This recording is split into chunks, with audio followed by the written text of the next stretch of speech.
Hello everyone, my name is Eric Frohardt with Rost Martin, and today we're going to do a basic firearms lesson.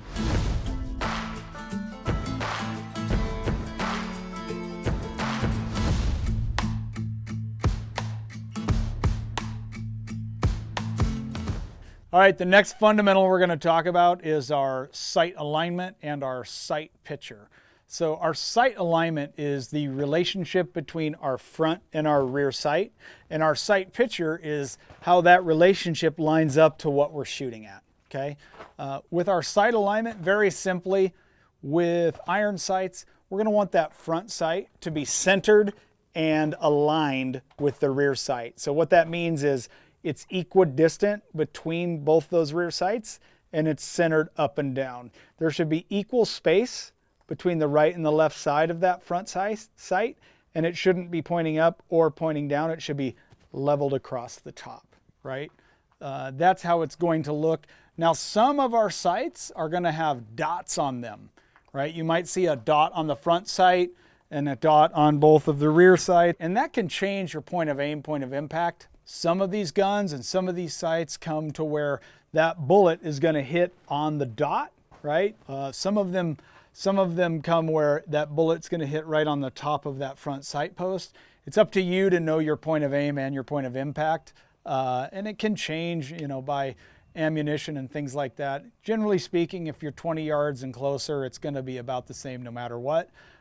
That's our sight alignment and our sight picture for iron sights. It's obviously a completely different ballgame with a red dot sight. The red dot sight is like just a world in and to itself. We'll talk about that more later, but that's how we're gonna talk about our sight alignment and our sight picture.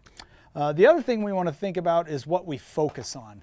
I like to have beginners focus on the front sight, and the reason is because that front sight is between my target and my rear sight, and the eye likes to just naturally align things. So I'm going to have a clear front sight, and that target might be slightly blurry, and the rear sight might be slightly blurry, and that's what I'm focusing on, and the eye will just naturally align it. Now, as I get better, especially this far away, if I focus on the target, right, and I bring everything up, it might be faster to focus on the target, and I have the muscle memory and the training to make sure that gun is aligned and that my sight picture and sight alignment are good, but that comes through repetition. The next thing we're going to talk about is what's called an acceptable sight picture. So some people try to fight to get the gun to hold still and get that perfect sight picture. You don't have that luxury in a self-defense situation, right? We want to have what's called an acceptable sight picture, and that is determined by how big the target is, how far away the target is, the threat level, meaning is that target pointing a gun at me or shooting at me or whatever. Are there friendlies nearby, right? If there are friendlies nearby, I have to have a very good sight picture because I don't want to, miss my target. And then ultimately, what is my skill level? Right? I think it's important to realize we cannot just stop that gun. There's going to be some wobble, and just think through like that acceptable sight picture. So again, I have an acceptable sight picture for the circumstances. Again, size of target, threat level, skill level, other things around me. Again, I want to be aware of my target and what is around and beyond it, and that helps kind of determine all of that. And last but not least, I really want to be shooting with both eyes open, especially in this scenario. If I have one eye closed to get a clear sight picture, in my case, I would close my left eye because I'm right eye dominant. Well, now I've lost all situational awareness of what's going on over here, right? With my left eye closed, I can't see this hand until right here. How much am I unaware of in a self-defense situation if I close that left eye? A lot of it. So I want to be able to shoot with both eyes open, and that can be challenging. There are ways to train that. Sometimes I'll have people like slightly squint the eye and gradually open it. And then some people are cross dominant. And what that means is maybe they're right-handed and left eye dominant. And some people don't know. It's a very simple exercise to determine what eye dominant you are. We're just going to get into my ready position. I'm going to make a triangle. I'm going to put the camera inside of that triangle, okay? Both eyes are open, and I'm going to bring that triangle back to my eyes, or back to my eye without losing the picture. It came back to my right eye.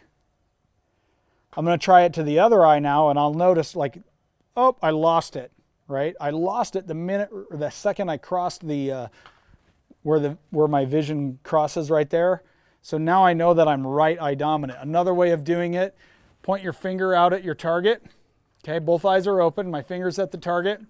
Now, both eyes are open. I'm going to close my left eye. The finger didn't move. Now I'm going to close my right eye. Finger moved 1.5 feet to the right.